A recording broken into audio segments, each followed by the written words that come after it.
বোরো মৌসুমের ধান ওঠা শেষ হয়েছে মাত্রই। অন্য বছরের তুলনায় এবার ফলনও ভালো হয়েছে।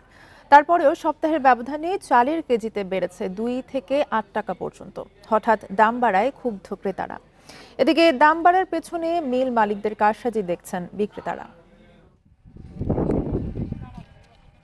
দেশে সবচেয়ে বেশি চাল উৎপাদন হয় বোরো মৌসুমে। কিছুদিন আগেই শেষ হয়েছে বোরো মৌসুমের ধান ওঠা। এখন বাজারে আসছে চাল।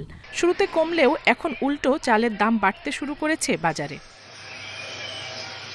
গত কয়েকদিনে যশোরের বাজারে প্রকারভেদে চালের দাম পাইকারিতে 3 থেকে 5 টাকা পর্যন্ত বাড়তি, আর খুচরা বাজারে বেড়েছে 5 থেকে 8 টাকা পর্যন্ত। ভরা মৌসুমে চালের দাম বাড়ার জন্য মিল মালিকদের দুষছেন ব্যবসায়ীরা। অটো মিলাররা সিন্ডিকেট তৈরি করছে, ওরা নিজেরাই আপনার চালের দাম বাড়াচ্ছে। বাজার আমাদের হাতে না, আমরা তো 1 টাকা লাভ করি, এই বেশ কিছু না। কিন্তু সরকার মিলারদের উপরে পদক্ষেপ না নেয়, এই বাজার আদৌ কমবে না। দিনাজপুরের আড়তগুলোতে মিনিকেট চালের 50 কেজির বস্তা বিক্রি হচ্ছে 3700 টাকায়। গত সপ্তাহে যা ছিল 3200 টাকা। মিলাররা বলছেন মজুদের প্রবণতা বাড়ায় বাজারে হঠাৎই বেড়েছে ধানের দাম, তাই বাড়ছে চালের দামও। মিলারদের চাহিদা মোতাবেক বাজারে ধান ক্রয় করতে পারতেছে না।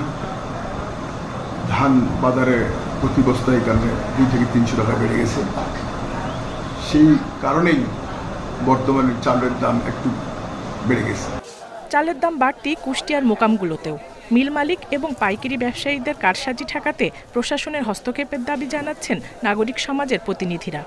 এটাও একটা আমার মনে হয় ব্যবসায়ীদের কারসাজি, মিলারদের কারসাজি, এবং এইগুলো প্রশাসন যারা এগুলো তদারকি করতেছে বা যারা এগুলো মনিটরিং করেন তাদের কিন্তু এগুলো খুবই কঠোরভাবে দেখা দরকার।